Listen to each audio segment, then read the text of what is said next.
Hello guys, and welcome back to another episode of Feed the Beast. In case you guys can't tell where we are. Today we are going to be doing the turtle project mining operation sorting thing as promised. It's actually been a little bit of time since I've last played. There's not gonna be any delay in this upload. But I had like 24 or so episodes of my Feed the Beast to upload, and I've been letting the first, I think I'm on episode 7 by the time this is recorded, up and live on YouTube. So I've not been playing pretty much at all. I've been playing other games, Command & Conquer, getting episodes sorted up for those, just doing things in general. That's not really this, but I did do a few changes. I optimized this system because it was very laggy. It was more efficient, but it was very laggy. There was like 2 timers there, 2 timers there, and a timer there. And the timers, for whatever reason, are really laggy. Huh, that was interesting. I ate without holding down the right click. But they create a lot of lag, so I wanted to have only one if possible. And this was the way that does it. It might not look the best, but I kind of like the asymmetrical, just kind of janky tube across the top. Oh, ignore that. That was a text. If you heard that vibration, which I'm assuming you did. But it looks kind of not like aesthetically pleasing. But I'm thinking this is a warehouse. Like, it's not supposed to look fancy and all like shiny and neat and stuff. Their factories are messy, and warehouses are messy. So they got this random pipe that runs up. So what it does is we have this ender chest that's black, red, I think, and we have a filter hooked up to this timer. So every 1 second it'll pull out a stack from the ender chest, and it'll send it down this line. And each one of these filters has its own ore, or whatever, ore, and block that it needs to process and pull out into the machine below it. So macerators and furnaces, basically. We have the power. I showed this last time. Have the power powering all those that runs behind it. And then it'll run across the top. If there's nothing that needs to be processed, it will continue down the line, and it will go up and start going across these barrels, go all the way across the barrels, down, back across these barrels. And if it can't find a slot, it will dump itself into this chest. So there's flint in there right now because I don't have a flint barrel, which might change. It might not, though. I might put it right there. Wouldn't be a bad spot for it. I would need to move the diamond over one, though, because if I had black, diamond, then black, that wouldn't work. I would need the diamond, then black, color-wise, just to make my organizational system kind of make sense. But if it is processed, so let's say some uranium comes in, and it gets compressed into uranium bars. It'll get sucked out by this retriever, and there's a battery box, and there is a solar panel on top of it, which is charging it up and then putting the power into the retriever. The retriever, I think, only uses power when it's actually sucking something out. I'm pretty sure, because it doesn't look like it's using it at all. Even at nighttime, it doesn't seem like it uses it.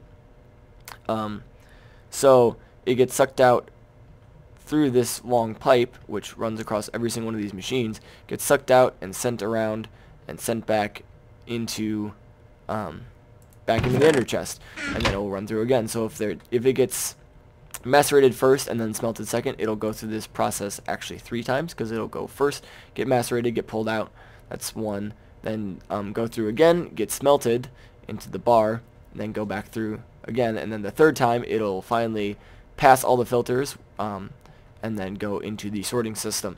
So it's kind of redundant. There's definitely more efficient ways, but this minimalizes lag because there's only 1 timer. Everything's all connected.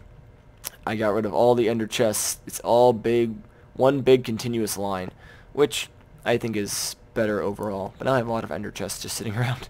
But that's can be used for something else. Haven't worked anything else on anything else. But now it is time to get down to our main project, I guess, today. Well, one of the main projects. The other main project we're going to be doing at spawn, we're starting to set up a spawn village. We're thinking about getting some people off of the Feed the Bee subreddit, because there's always people posting asking if there is a server to join or whatever.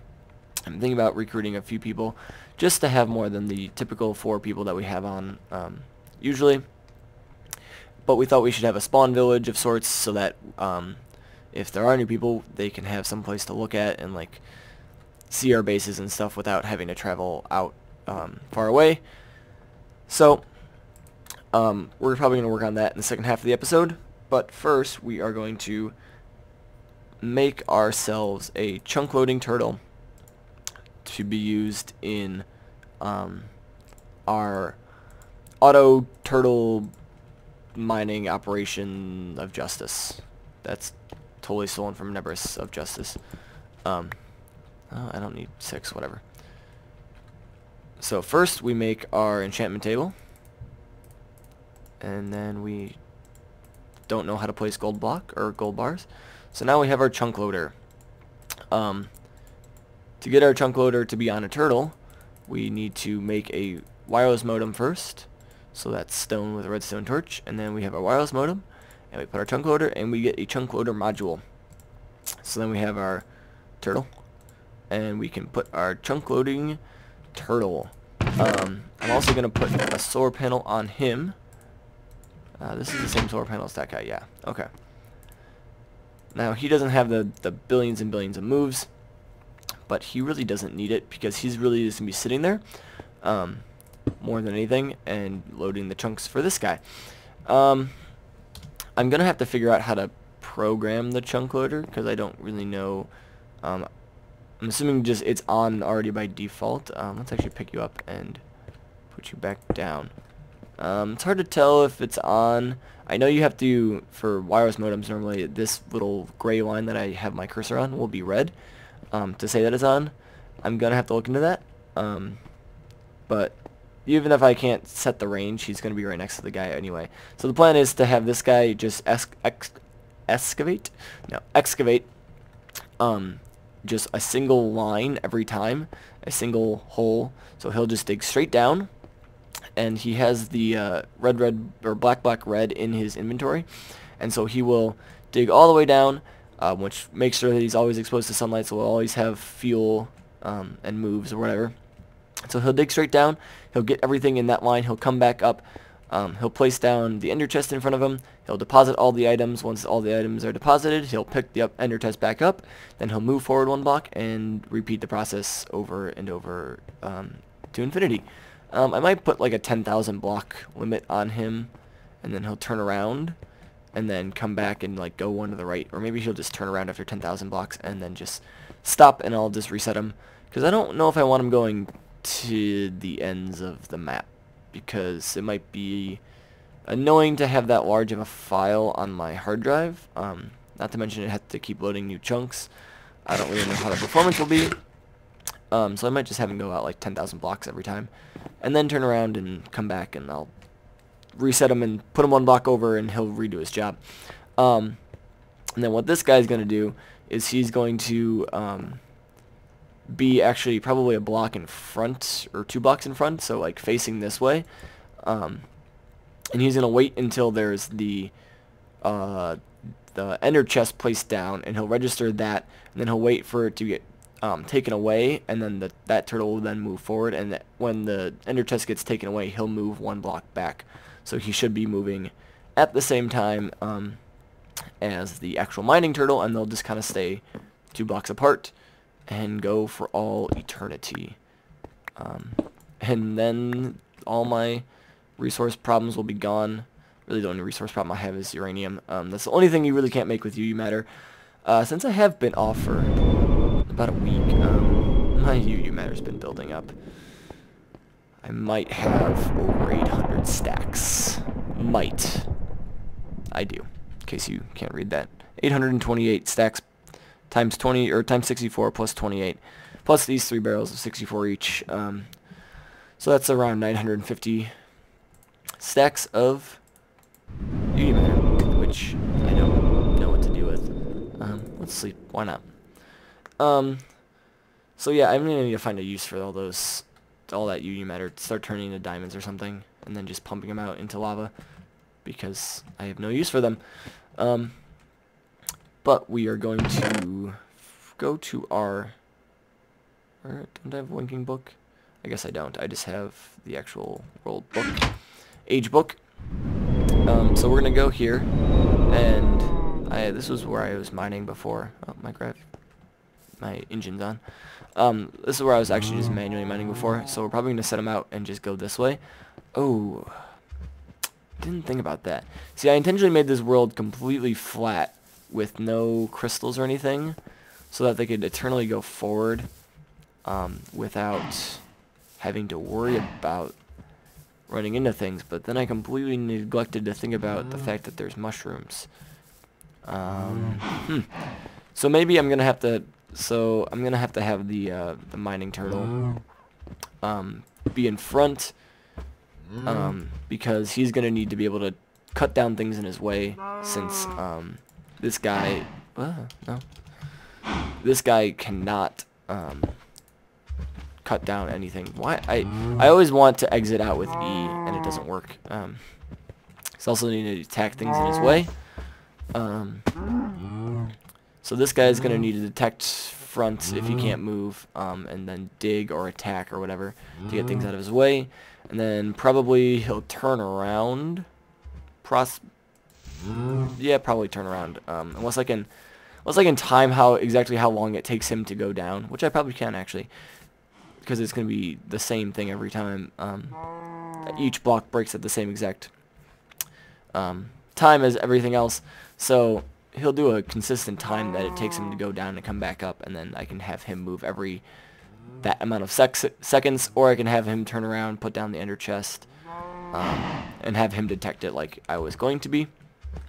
But I'm going to do all the programming off camera because I really can't do it on camera. I mean, I could, but the way I do my programming is I'm doing it in Notepad++, which is a free program. Great program if you want to do programming. Highly recommended. But what I do is I go into the server files, the world files, and there's like a computer folder within that, and it has each turtle on it and has programs inside the turtle. So what I do is I basically, so we're going to make edit auto mine.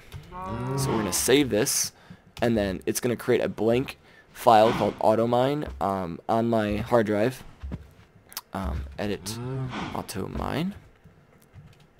Okay, so now they both have programs that are called auto mine, and I'm going to open up those blank files in Notepad++ and program them that way, and then save them, and I don't have to restart the server or anything.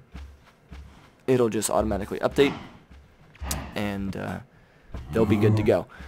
Some people like to program from this window command line, but the nice thing about Notepad++ is you can copy and paste, you can indent really easily, so you can use tab and everything. It shows line breaks really easily. For things that are not Lua, if you're doing C and C++, it actually has a syntax checker in there, which is nice, but there's no Lua syntax. As far as I know, there might be an add-on or some download you can get from somewhere. But I'm gonna go do that, and I will return when these guys are all set, and we will test it out. So see you then. I have done it. Well, I think I've done it anyway. He follows along perfectly. So the first time I've really run those two together, it should work. Once this guy comes back up, we'll stop him. Whoops, didn't want to fall down that hole. But we can stop this guy right now. It's not anything too complicated. So he's just running an infinite loop.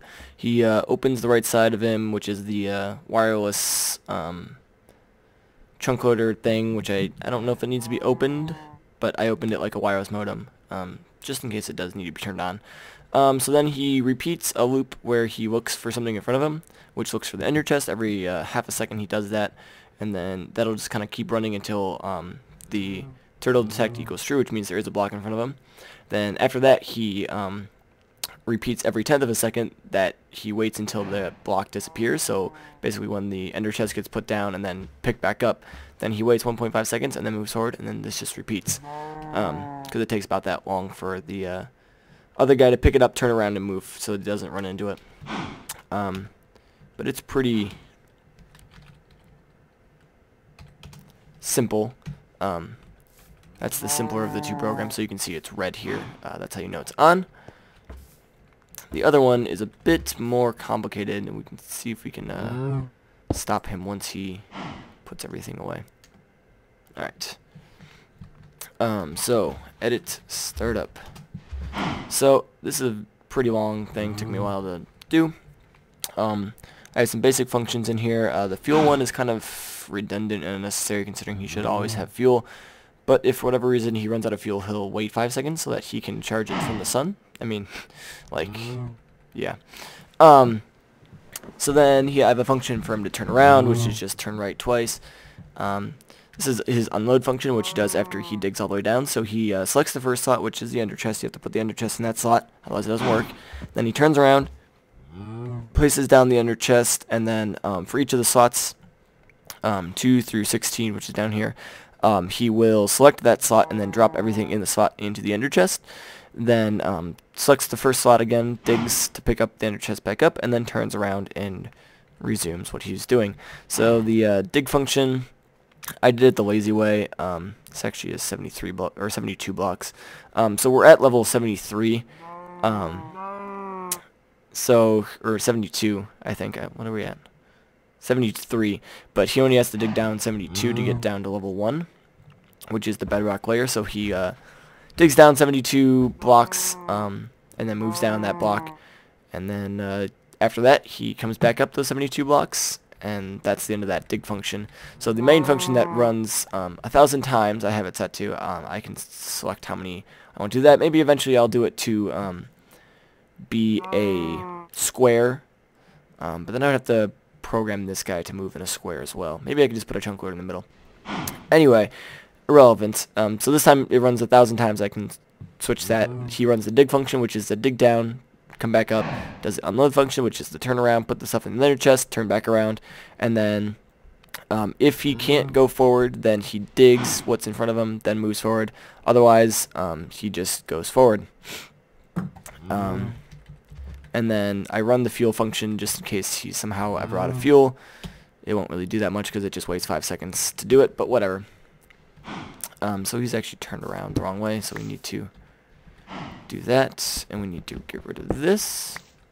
And this guy should move forward, yep. So we'll put him back down here. My bad. Yeah, so it's a startup function, so whenever I place him down and open him up, he will start immediately digging. But he should just dig all the way down. Let's make sure he does that. He was doing it the previous time, so he should. It's not like anything changed.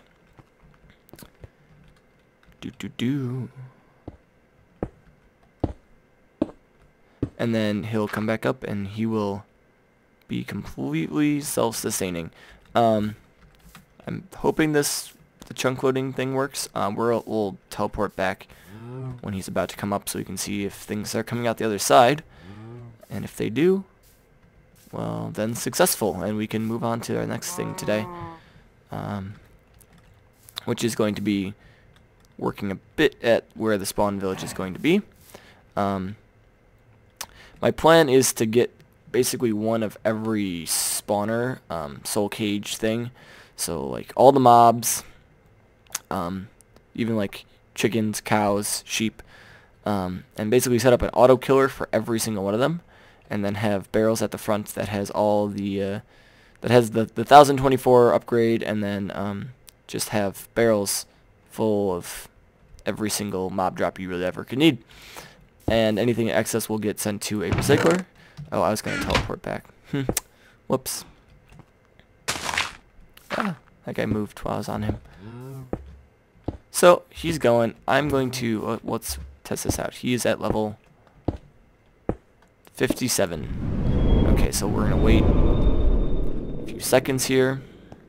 And we can actually look where... I turned my gravitation engine off. Good thing I'm like invincible. So here's the stuff from that last batch that you just put out. You'll see this. Those are the dust that's going to get sent back through and sent through and smelted into ores or into ingots, not ores. That'd be weird if you can smelt it back into ores. Wouldn't be very logical. But that sapphire should go right into there if everything works correctly, and I'm pretty sure it does because it was working before without the turtles depositing stuff into it. Look at that. So those ingots, those dusts are coming through, and they should get over to iron dust right here, and then go get sucked down and sucked out and sent back through again.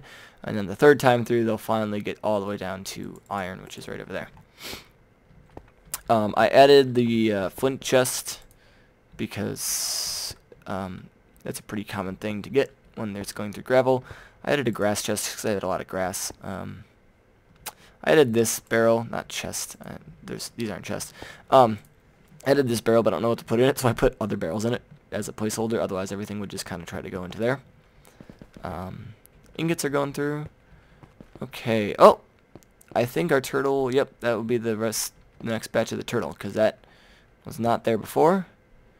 So I would say that our turtles are self-sufficient, sustaining whatever, and will go.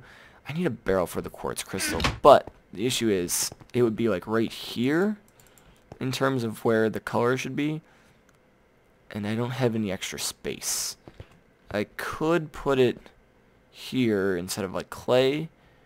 I'll replace the aluminum and somehow get a... I could get a crafting, an auto crafting table here, possibly. I don't know. And have it convert the aluminum into the aluminum blocks. What don't I need? What don't you mine that I have here? I mean, there's some dust that you wouldn't get normally, but I want them there for storage. I don't really know what to replace. It probably is going to end up being the clay, and the clay will go down here. Actually, that's a... Okay, let's do that. It's not a bad solution. So, put that there. Clay there. And we just have random barrels. Oh, we got another batch. Anything good? Is that gold? Or is that copper? That's copper. So, our thing will be running infinitely. Wonderful, wonderful. So my plan again for the spawn is going to be a big tower basically of death and destruction. Oh no, we didn't want you there. Of death and destruction that has all the mob drops coming to a thing. And on the outside, I think I'll have 4 big tanks, one for oil, one for fuel, one for milk probably, and one for biofuel, or maybe no, biofuel, fuel, biofuel, fuel, lava, milk, because milk can be used as a fuel source in biogas engines? I don't know. One of the engines you can actually use milk in, which is kind of fun. But I just want to have them there. I won't ever use them, but I'm going to have them. And then underneath the plot underground will be probably tree farm, which will feed into here. Biofuel to fill up the biofuel area. And then lava, netherrack, igneous extruder things, which will produce the lava. Then I'm going to need to find a oil well. There's a few oil spout things around spawn, but we started using them actually. I don't know if I ever said this. Okay, well at the risk of sounding redundant and having told you this before, we actually I've added a few more mods into this mod pack. It already had stuff that wasn't in default Minecraft. Now we added some even more stuff that's even more crazy that wasn't ever in the Beta A pack that we used to be playing on. Because basically I had added in all the stuff from the Beta A pack, like Mistcraft and stuff like that, just so we can continue using whatever we already had. But we added a new world in Mistcraft, and in that world we are designating that as the ICBM world. I think I did show it a little bit. And one of the big things for missiles is you need fuel, which you get from oil. You put it through an oil refinery, and you pump in oil, and you pump out fuel, obviously. So this is actually Thor's fuel refinery. There's a big... See how it's probably gone by now. Oh, no, there's still a little bit left because the tanks are full. But you can see there's a big oil well. Where is the stupid middle? Oh, up. There we go. So there's a big oil refinery operation thing. Well, big oil geyser, and then he started refining it. There is some oil pools. There's a pool there, and there's a pool over here. But those don't have any, like, it's like too deep of oil. It's not really anything significant. There's a few oil geysers out in by my ocean, so I might use that and then somehow get all the fuel over here. But this is going to be my plot. You can see my mini-map. There's 2 squares. I think Thor claimed that one, and I'm going to claim this one. So the first order of business, I think, is to flatten it out and replace it with grass. And I might actually get some, what is it called? Mycelium, that's what it's called. And do that and grass, and let them just kind of mix and see which one takes over the other. Because they don't take over each other when it's, when one is grass and there's mycelium next to it, it's not going to spread into the grass. But if there's just blank dirt, they'll both try to spread to it. And so I could do like one side that's kind of mycelium, one side that's grass, and then just have dirt, because I have plenty of dirt. Back at base 2, we're going to be getting more. So I'm going to flatten this out, and then we'll do that. So I'll see you soon. Well, I have my thing flattened. I started laying down some dirt, but it's a long process. The place is pretty big. It's actually a 49 by 49. It's not a 50 by 50 because Thor didn't do his calculations right. And did the 50th block. One of the 50th blocks is a stair on one of the ends. I don't know which end he miscalculated on, but it's actually a 49 by 49. But I cleared it out, besides the shrubs in the middle and stuff. But I'm going to replace it all with dirt, and then I'm probably going to plant like a mycelium on this side and a grass thing on this side and just let them spread. And see what happens, because it should be kind of interesting anyway. Maybe do a little time-lapse of that. That's not where I want to go. I want to eat. But I'm going to lay down all the dirt, and I'll get back to you when that is done. And we will place down the mycelium and the grass. So see you then. Here it is. It's all done. So the thing I'm going to do is we are going to fly over to this corner. Come on. I hate breaking things when I'm flying. And then I guess we'll just do here and then on the other side. So all I had was 3 blocks of mycelium. Mycelium? I don't know. I'm going to say whatever one comes into my mind at that moment. And then we're going to go to the other side. Boost on over. Break this block. Come on. I really could probably just do this one anyways here. Boom. Boom. Look at how much easier that was. Such a smart person. Alright, and we are going to let this spread. Kinda wanna make a platform up for myself. Yeah, that wouldn't be bad. So let's go up here. Don't need my gravitation engine on, considering I'm just gonna be sitting here. And we are going to let this grow every, I don't know, 10-15 minutes. I'll take a screenshot. It's not probably going to be at actual intervals. It's just going to be whenever I remember.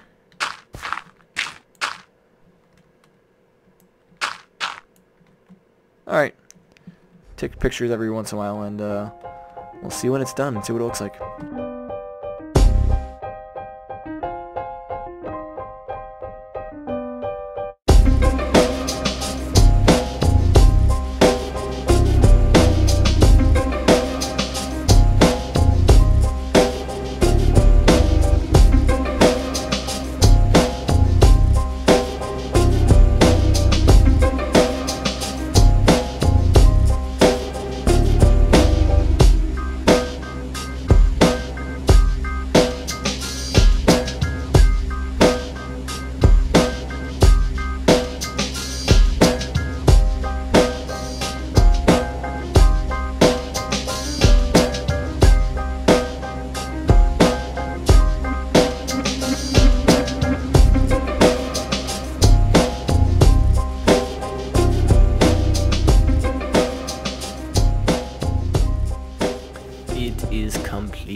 pretty cool pattern. At least I think so. So I guess I should probably go over the layout for what this plot is going to be. So in the center is going to be my giant mob grinder of death and destruction. It's probably going to encompass a good massive square like that. Then in the outer corners, I think I'm going to have tanks full of, I said, like the biomass, the regular fuel, lava, and milk. Underneath, down below the surface, is probably going to be biomass, biofuel production, tree farm, miscellaneous things of that nature. I'm also probably going to quarry this out or turtle this out underneath just to get the resources, because why the heck not?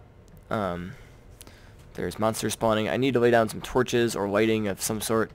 I might look into getting wrath lamps, but I've heard that like the way wrath lamps make their light is they like actually place down blocks next to them, but they're invisible and they just emit light, so that might not be the best if you can't build right next to them. So they're tracking me even though I'm like 20 feet above them. That's interesting. How high do I get before they lose? Oh, so they lose me there. Anyways, I don't really know what materials I'm going to build it out of either. Kind of want to use Icorium, but I don't have that much of it. It's all being used in my base currently. Fight. Oh, so Thor got his gravity chest and his ultimate hybrid solar helmet. So we are both invincible people that can one-hit basically everything and never take any damage. So next episode we're probably going to go fight the Ender Dragon and some Twilight Forest bosses and stuff like... Oh yes, thank you for not... It's going to be like, if you made my grass screw up, I'd be so angry. You can't hit it. You need to hit the legs there, Thor. Come on. It's kind of amusing to watch him. So anyway, I'm going to start building this whole thing. Depending on how long the episode is currently, I don't really know. I should go check. Depending on how long it is, we might save off for actually setting up all the spawners until next episode. It might be a continuation of this episode, next episode, and then push back the Ender Dragon and boss fights for the further episode. I might continue this episode, and I still have like 10 more minutes maybe, I don't really know, and we'll set up the spawners then. But I'm going to build the structure and the tanks, put the tanks down at the very least, and we'll go from there. So see you when that's completed. Unfortunately, I am out of time, as you probably notice by the length of the video. So we will have to postpone the setting up of the spawners and the tanks and everything until 2 episodes from now. Next episode I decided will be the multiplayer boss fights of greatness, where we fight basically every single boss in the game. And then the next 2 episodes after that will be us setting up our base, or at least working towards us setting up our spawn plot. Not really a home, but structure thing. So thank you all for watching. I hope you enjoyed. I will see you next time. Have a good day. Adios.